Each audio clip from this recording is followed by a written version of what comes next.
Like Courtney said, my name's Amanda Brown. I'm a registered dietitian and I'm a certified strength and conditioning coach. I've been working here at UCI for the last year. And today I'm going to talk to you about 9 really simple and really easy habits to make sure that you're staying healthy, and if you want to lose weight, easy ways to lose weight. So first I'm going to start off with a little activity for everyone so I can kind of get to know where everyone's at with their health and their fitness goals for right now. So I want everyone to raise their hand if you have some sort of health or weight loss related goal. So raise your hand right now. Raise it really high so I can see and so everyone else can see. So everyone that's raising their hand right now has some. Keep it up. Keep it up. Okay, so all of you here have a weight loss or health related goal. So keep your hand up if you eat breakfast at least 5 days a week normally. Keep your hand raised. Out of the first people that have their hand raised. Okay, now out of these people, keep your hand raised if you've ever kept a food diary, like written every single thing down, breakfast, lunch, dinner, snack, for 2 weeks consistently. Okay, so we got some hands down. And now out of the remaining hands, how many of you have ever, let me know if you read every single food label out of every single food item that's in your house, like 100% of the food. So that's 5 people, 6. All right, so those people are going to help me teach the class today because it looks like they're on a roll. So I like to do that activity just so I can see, what you guys are doing already for your health and wellness goals.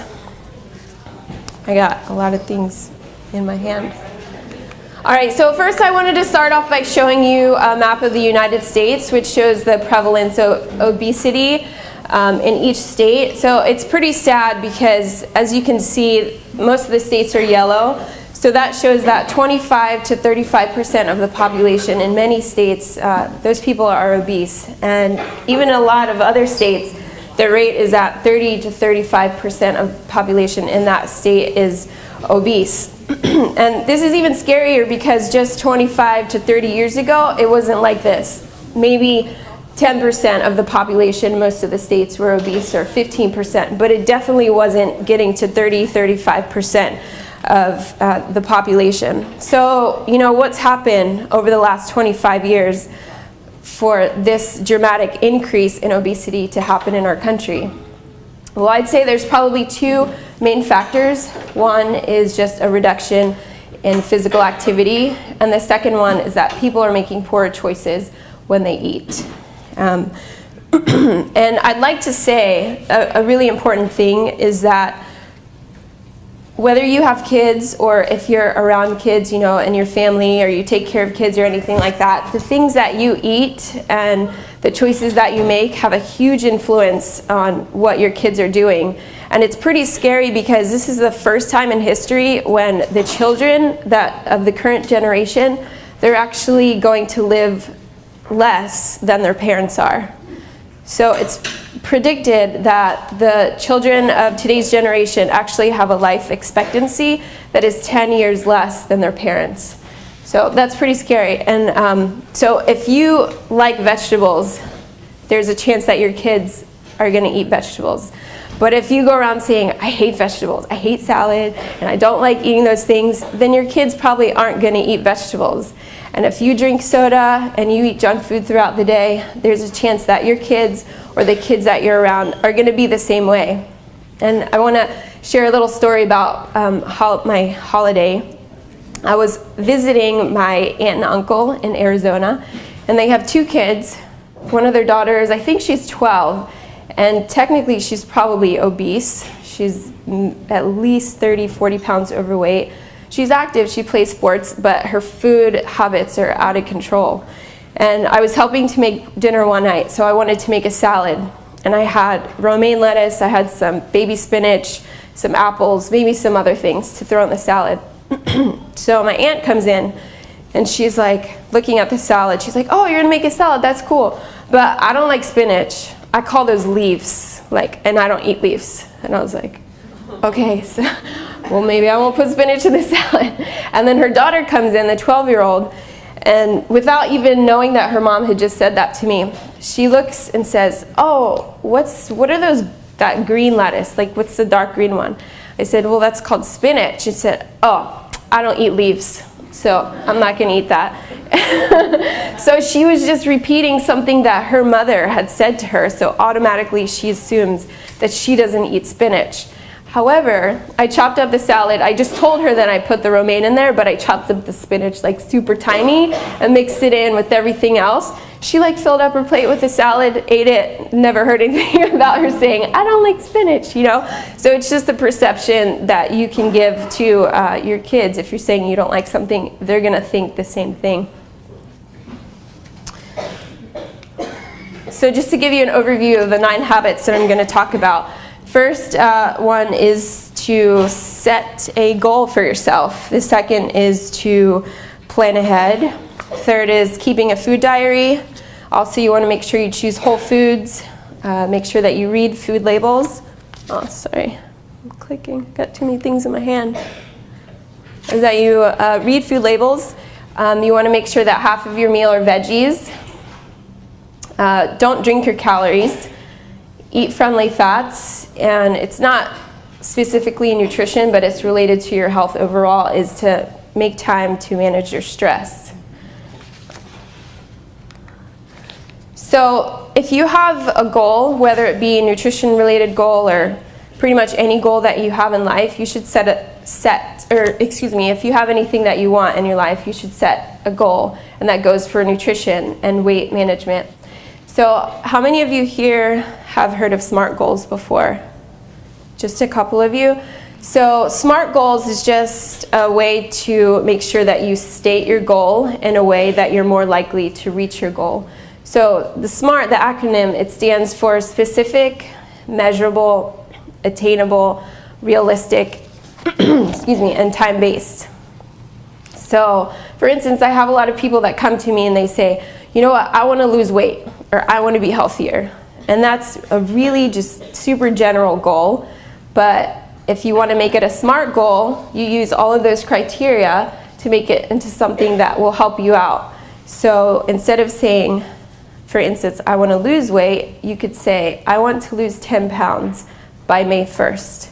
So that goal of "I want to lose 10 pounds by May 1st, it fits all of those criteria. It's specific because you're saying "I want to lose 10 pounds. It's measurable because you can measure the amount of pounds that you're going to lose. It's attainable and realistic because to lose 10 pounds, if you have 10 pounds to lose over the span of 3 months, is pretty realistic. I like to say that a 1 to 2 pound per week of weight loss is very realistic and healthy, which if you ever watch The Biggest Loser and they lose like 10 pounds in a week, that's for television only. And a lot of times they may have like a week and a half or 2 weeks that those people have lost the weight, but on the show, they just show it in a week span of time. So that's not reality. And then that goal, May 1st, you're setting a time for yourself. So if anybody here has set like a New Year's resolution, "I want to lose weight, I want to lose 10 pounds in the next year," that's probably not going to help you out too much. But if you set a smaller short-term goal, that'll help out.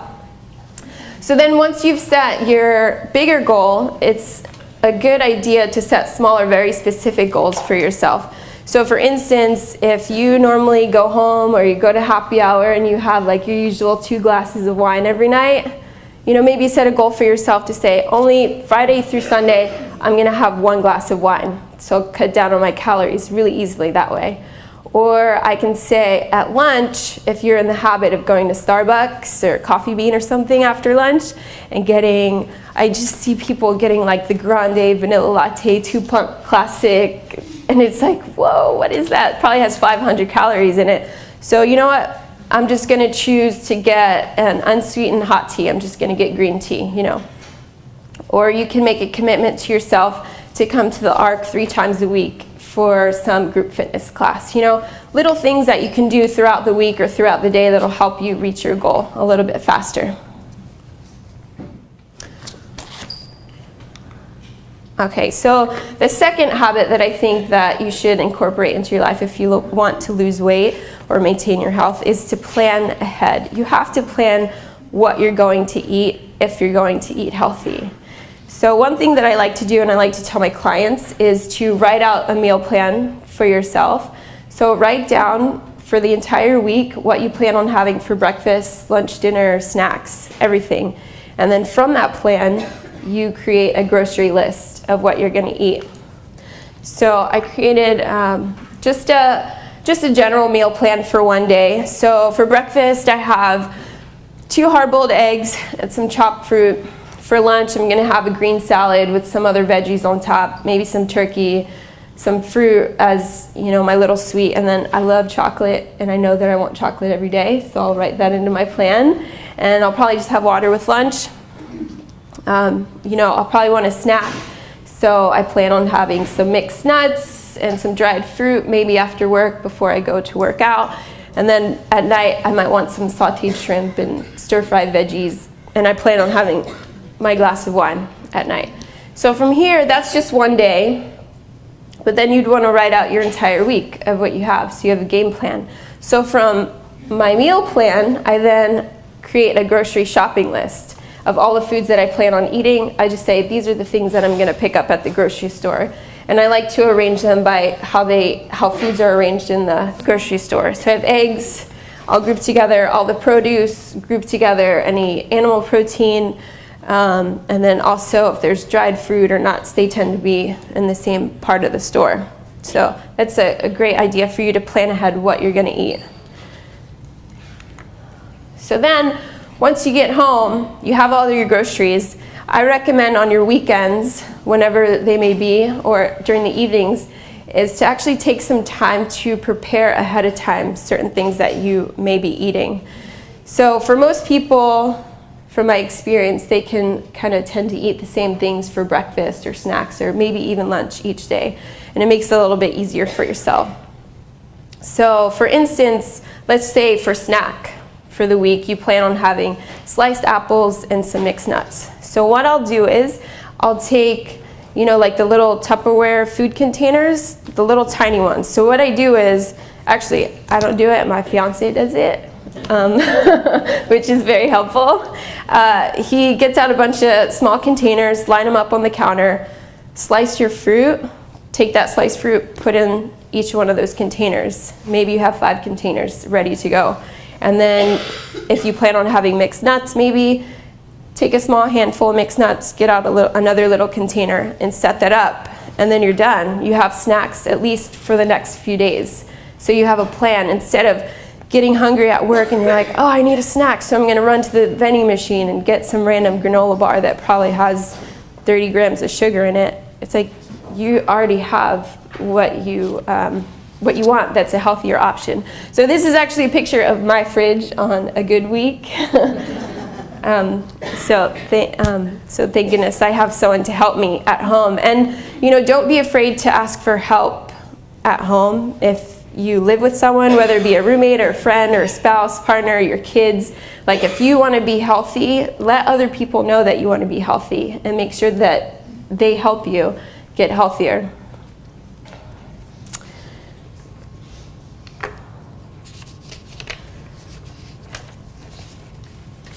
Okay, so what happens if you want to go to eat out and you still want to make sure that you plan ahead? So what I recommend is that a lot of popular dine-in restaurants like Cheesecake Factory or California Pizza Kitchen, things like that, they usually have a section of their menu that has like healthy choices. So it might be like 500 calories or less, something like that. So make sure you look at that part of the menu. But if a restaurant doesn't have that and you know where you're going to eat or you have your favorite places to eat, I recommend going to this website. It's called healthydiningfinder.com. Has anyone heard of this restaurant before? No? Okay, cool. So you're learning something new today. So I'll show it to you really fast.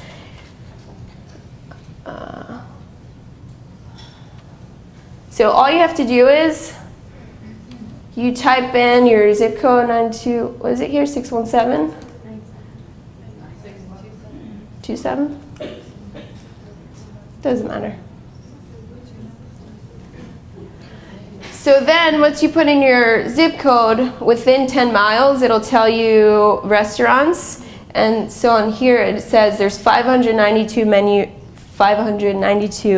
menu choices to choose from. And so on this website, they pick out healthy items for you based on, if there's vegetables, fruits, lean protein, whole grains, things like that. And also it depends on calories, and it's low in saturated fat. And some of these items are also low in sodium. So on here, you'll see there's healthy dining choices, but then they have a separate section where there's sodium savvy, so it's low in sodium. So you just click on whichever restaurant you want to go to. I mean, they even have like Outback, Yard House, Denny's, Z Pizza, Rudy's, wherever you want to go, and you can make healthy choices still while you're eating out.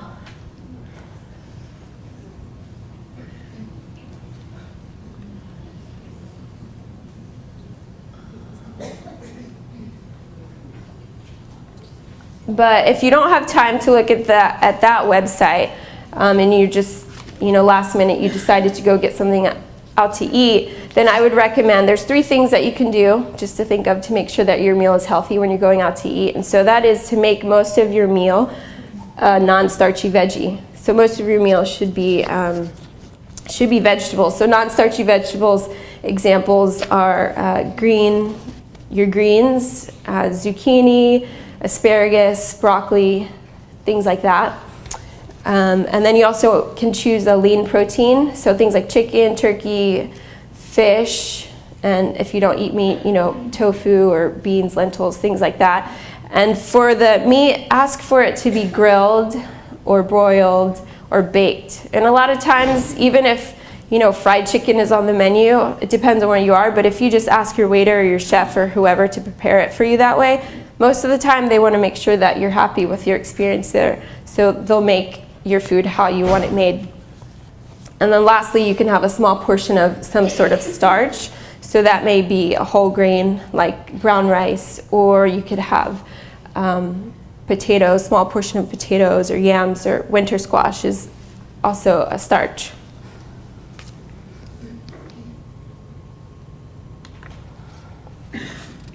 All right, so the next habit that I recommend highly is to keep a food diary if you're trying to lose weight. So a lot of research has shown that people who keep a food diary, they're a lot more likely to lose weight.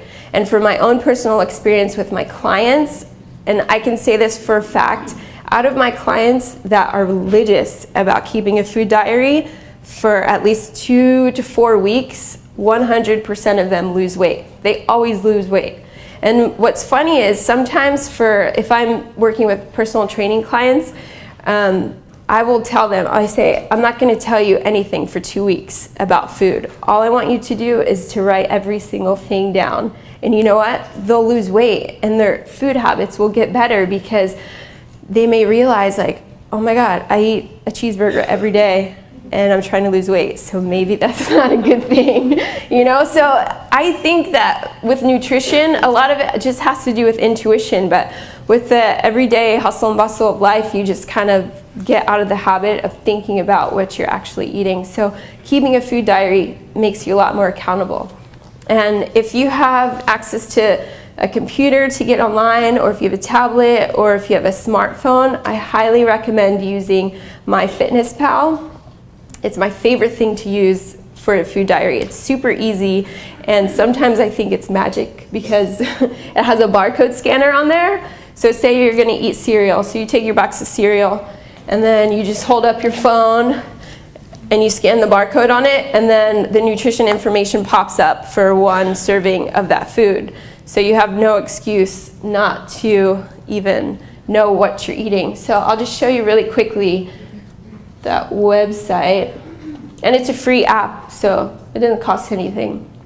So here's my MyFitnessPal page, and it's kind of cool on here. It's a little bit like Facebook. You can be friends with people. So if you have like a fitness friend or partner or something to help you out, you guys can go on the website together, and it'll actually tell you, like, it'll say, oh, so-and-so hasn't logged in for 5 days, or so-and-so hasn't logged in for a month. So if you and your friend are on there, and you can say, I noticed you didn't log in for 7 days. What have you been eating? You know, kind of keep each other in check, something like that. So all you have to do is to track your food. So you click track food.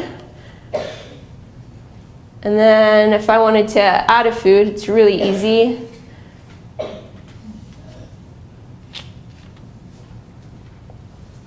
So I would just say I ate oatmeal.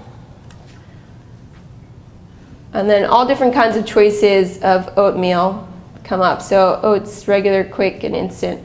You can just say that. So you have to make sure that you put the correct serving size.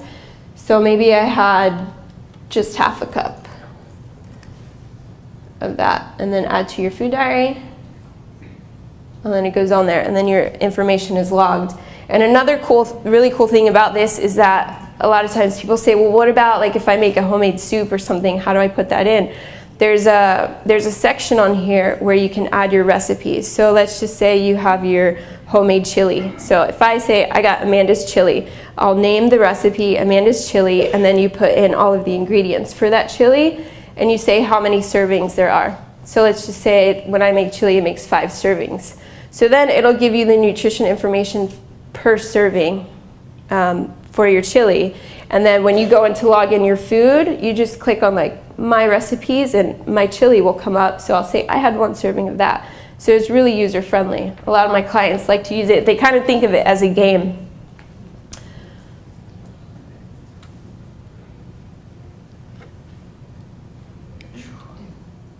However, if you don't want to use a phone or online or anything like that, that's okay too. Having a written food log is just as good to keep you aware of what you're eating. So if you want to keep a written food log, I'd recommend using a template like this. So you just write down the time, the place, what you ate, how much you ate. And then another really important thing for some people is that they're emotional eaters. So if you write down your mood before you ate and then your mood after, you can become aware of any sort of emotional eating that you may do. So if you notice, like, I ate lunch around my boss, and then every time you see that, your mood may be anxious, and then maybe you're eating like tons of candy or something like that afterwards just to kind of help calm you down. You could just become aware of what your habits are that way. So I highly recommend keeping a food diary. All right, the next thing on the list, the habit that you should definitely incorporate is to choose whole foods. So whole foods are foods that are not processed and they are not refined. And whole foods tend to have more fiber, vitamins, minerals, even water in them. They're a lot more nutritious. So I really highly recommend limiting the amount of packaged and processed foods that you consume. So I know tons of people, especially people with kids, that this is what their pantry looks like. They're like, oh, there's a sale at Walmart, so I had to stock up on all the 100-calorie snack packs. And it's like, no, you don't have to stock up on things like that. Because usually packaged food products, they contain things like tons of sugar, tons of salt, trans fats, and lots of chemicals that you may not even know what they are. I just wanted to show you this little picture here. The American Heart Association recommends that you have no more than 6 to 9 teaspoons of sugar a day. But as you can see, it's super easy to rack up the amount of excess sugar you have if you're eating food products. So just an 8-ounce can of an energy drink, like maybe a Red Bull or something, has almost 7 teaspoons of added sugar. So you're already at your limit for the day if you just have that. But then maybe you added some ketchup to something. There's like 1 teaspoon of sugar per tablespoon of ketchup, and maybe you had a muffin or some spaghetti sauce or some soda. Every little thing that's packaged probably has sugar in it. And I'd say sugar is probably one of the leading causes, added sugar is one of the leading causes of weight gain in our country. Because if you have more sugar, if you intake more sugar than your body needs or that you're going to burn off, it will immediately turn to fat. So a lot of people don't know that, but sugar just goes, if it comes into your body, you don't burn it off, it's going to turn into fat. So that's one of the easiest ways to gain weight.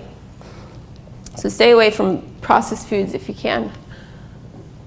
And I just made a little list of ways that you can kind of reduce the amount of processed foods that you have in your diet. So for instance, if you usually have cereal in the morning, maybe try to have just old-fashioned oatmeal. And old-fashioned oatmeal isn't really that hard to make, and it's really not that, it's pretty quick to make. So it shouldn't be too much of a hassle to make in the morning if you want to switch over to that.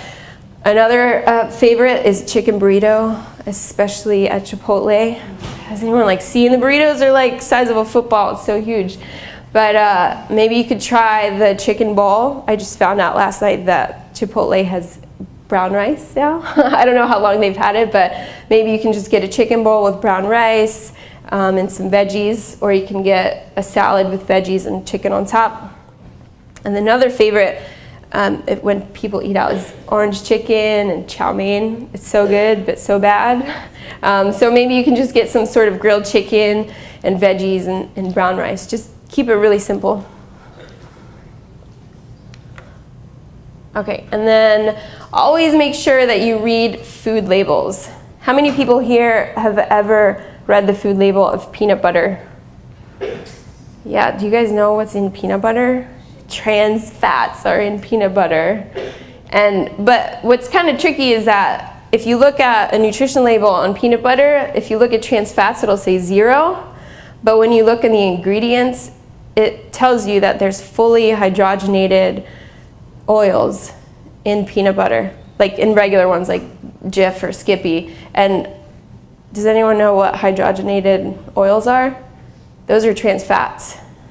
So the labeling companies, they made a, I guess it's a law or something, and it says that if you have 0.5 grams or less of trans fats in your per serving, you can just put 0.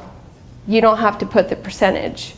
So that's why it's really important for you to look at the ingredients in addition to looking at the nutrition label. Because if you or your kids are eating tons of different packaged food products throughout the day, and maybe you say, oh, I looked at the label and it says 0 grams of trans fats. Well, it may be like you had 0.4 here and 0.3 here and 0.4 here throughout the day, and then by the end of the day, you've had a couple grams of trans fats that you're actually eating. And you only need 5 grams per day of trans fats to actually do damage to your heart. So always make sure that you look at the ingredients. And when you are looking at the food label, make sure you start by looking at the serving size. And then you want to look at the calories. And then on the right-hand side of the nutrition label, you can see the percentage of daily values. So if something is 5% or less, that means it's low in that nutrient. If it's 20% or more, excuse me, then it's high in that nutrient. So the things that you want to keep low are saturated fat, trans fats, sodium, cholesterol. The things that you want to keep high are potassium, fiber, and the vitamins and minerals. And like I said before, make sure you always check your ingredients. And if there are 2 things that I would say don't eat if it's in the ingredients label is high fructose corn syrup and hydrogenated oils, which I just said are trans fats. And I wanted to show this picture of the Nature Valley granola bars. First of all, if something says Nature Valley, you're going to think it's probably not so bad for you. Like, oh, it's nature, it's so good for you. And then granola bars, you think granola bar is hippie, like it's probably good. But if you look, there's like 30 different ingredients in this. And, you know, it starts off with, okay, we got roasted peanuts, that's a good start. And then the second thing is high maltose corn syrup, which it's probably the same as high fructose corn syrup, it's just as bad. Third ingredient is sugar. Then you have your rolled oats, the actual granola. And then you have high fructose corn syrup and palm kernel oil. So this is like a terrible thing. So you can't just look at the front package of something and say, that looks healthy. You got to look at the nutrition label and you have to look at the ingredients. Make half of your meal veggies. So I was being kind of nice when I put this picture as typical American meal, because also you could say like hamburgers, hot dogs, French fries on the side, pizza. But just in general, most of my clients, they usually make meat the main part of their meal. And then they'll have some starch and some like kind of lame excuse for maybe a vegetable. It's like, I had peas and carrots, but it's like, okay, that's a good start. So ideally, this is what your meal should look like. Not exactly like this, obviously. And thank you, Jessica. I don't know if she's in here, but I told her what I was going to talk about today. So I said, try to make the meal healthy and what I'm going to talk about. So most of your meal should consist of the non-starchy vegetables, like I said before. And then, so half of your plate, half of your meal should be non-starchy vegetables, because those things are going to fill you up. And then a quarter of your plate should be a lean protein, and then the other quarter can be some sort of starch, whether it be a whole grain or something like roasted potatoes or sweet potatoes, squash, something like that. And then when you're choosing vegetables to eat throughout the day, try to choose at least 3 different types of vegetables. So the color that is in vegetables and fruits, they indicate what kind of nutrients are in those. So the more colors you eat throughout the day, the more nutrients you're going to get. So that's really important. And then if you can, choose organic products. Organic just means that chemical pesticides or artificial fertilizers were not used in the production of that food item. And there are some fruits and vegetables that tend to keep the pesticide residue on there a little bit more than others. So here's the list. Maybe some of you have heard it before, like the Dirty Dozen. But so there are these items right here: apples, peaches, strawberries, cherries, grapes, pears, nectarines, sweet bell peppers, lettuce, spinach, celery, and potatoes. These things tend to hold on to the pesticide residue a little bit more. So if you can choose organic, I would recommend at least making sure that these products are organic. And have any of you been to the farmers market here on campus?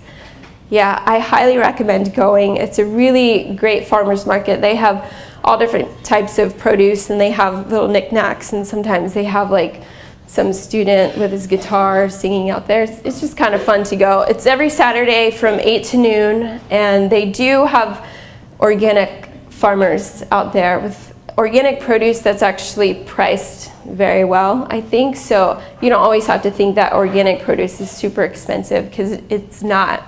And then try to make sure that you buy produce that's in season, because usually it'll be a lot more nutritious. So when you buy things that are out of season, sometimes, like say I'm gonna get my bananas, they're not really in season, but they're growing them in Chile right now. And it's like, how far away is Chile?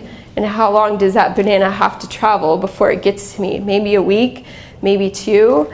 And then it might sit in the back in the grocery store for another week before it's even brought out to you. So your produce has been traveling and sitting for maybe 3 weeks before you get it. So by then it's not as nutritious, and who else knows what's going on with it.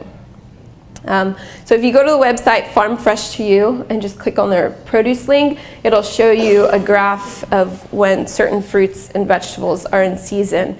And then if you go on the ARC website, I'm pretty sure that Jessica, the chef, she put which types of produce are in season right now. If you go into like the cooking link, at the bottom of that page, you can see which fruits and veggies are in season right now. This is another huge one. This is, I think, one of the biggest ways that people rack up calories and gain weight is by drinking their calories. So as you can see here, a regular Coke, a 12-ounce Coke, has 140 calories and 39 grams of sugar, and surprisingly has 45 milligrams of sodium. So that's another great way to rack up your sodium. A Snapple, just a regular 16-ounce iced tea Snapple, has 190 calories. It has 45 grams of sugar and 15 milligrams of sodium. And then if you get a grande vanilla latte from Starbucks, that's 250 calories and 37 grams of sugar, which is huge. And even some of the skinny versions of their drinks there, some of them, depending on the size, they might have at least 200 calories. So it's really not that skinny, so just stay away from it. So honestly, I'd recommend just drinking water, tea, and coffee, not sweetened, if you're trying to lose weight. If you want to add a little bit of flavor to your water, to flat or sparkling water, you can add some fruit. Okay, and then on to number 8. I want to make sure that everyone here is eating their friendly fats, as I like to say. So not too long ago, fat got a really bad rap. So all of these food products came out onto the market, like fat-free salad dressings, fat-free cookies, fat-free this and that. Well, the problem is that in all of those products, pretty much all of them, there's tons of sugar. So people that were using these type of products were actually gaining weight because, like I said before, if you have too much sugar and you're not burning it off, you're going to gain weight. Not to mention, they weren't getting the benefits that fat provides. So fat actually helps you absorb some of your vitamins a lot better. So certain vitamins, they're called fat-soluble vitamins. So these are like vitamin A, E, K, and D. They're fat-soluble, so your body needs fat in order to absorb them. And also fat's good because it helps you feel a little bit fuller. So it'll help you enjoy your food a lot more. So for oils that I use extra virgin olive oil as a dressing on most of my veggies. And I actually use coconut oil to cook with. That's the only oil that I cook with. A lot of people don't know that when you use certain things like corn oil, vegetable oil, even olive oil, that when they get heated up, the actual structure of the fat changes and it becomes toxic to you. So I don't even use olive oil to cook with.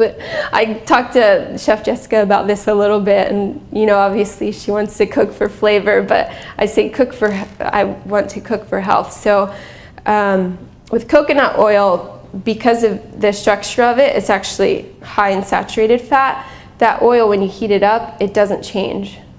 So it's actually okay for you. And even though it is high in saturated fat, it's been found to have many heart-healthy benefits.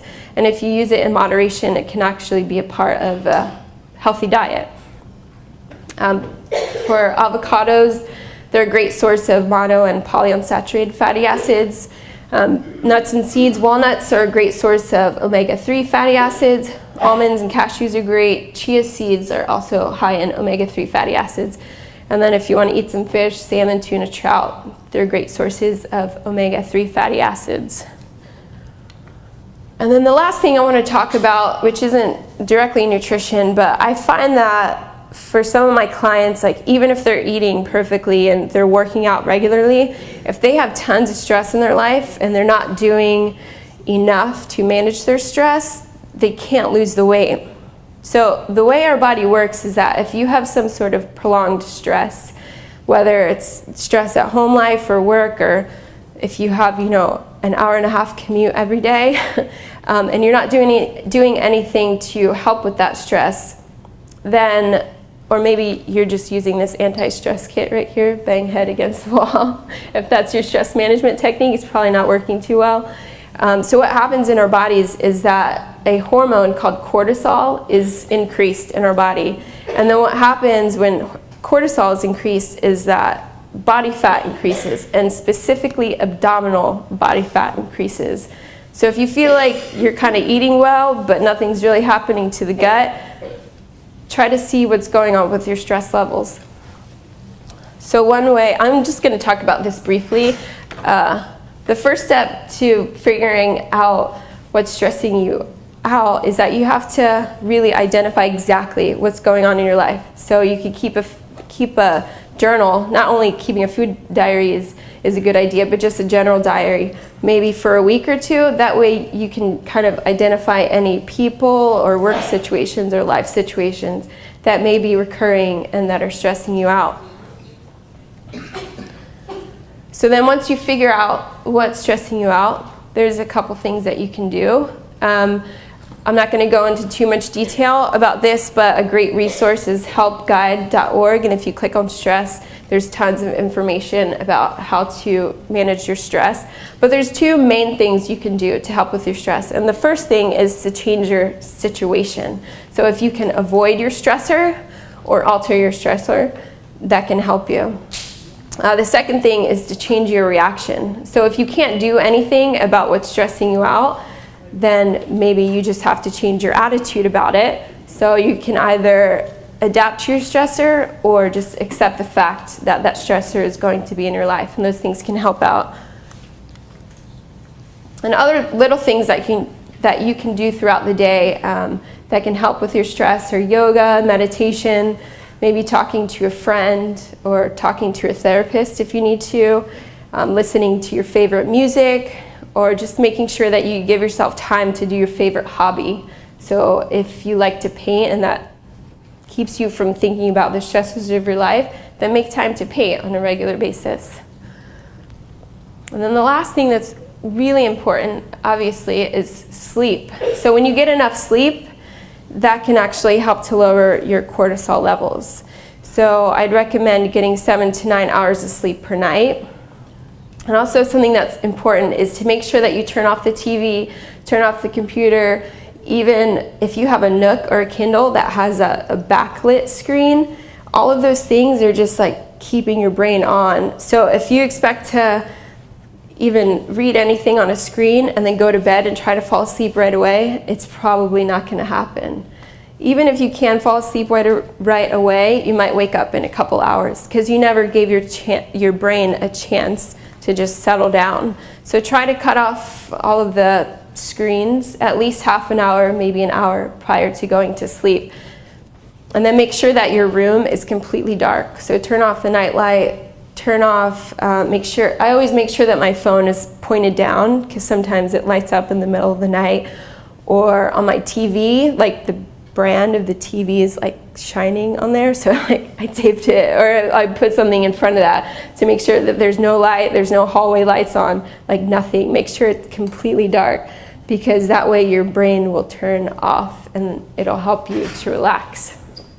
So those are all of the 9 habits that I recommend you incorporate into your life. And then just here's a simple meal plan. This isn't really too specific, but it just gives you an idea of meals to choose if you want to incorporate those habits into your life.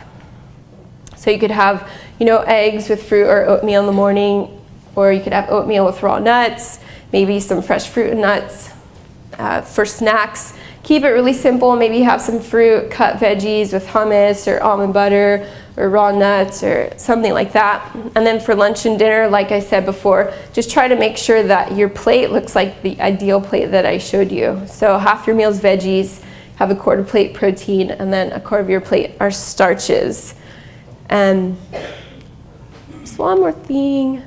Here's some recommended movies. I obviously don't have all the time in the world to talk to you about nutrition, and there's so much to talk about. And if you have a chance, I'd recommend watching these movies. They're Food Inc., Forks Over Knives, and Food Matters. And all of these are available on Netflix. If you have Netflix, they're all on there, and they will kind of open your eyes to the way the food industry works and certain foods.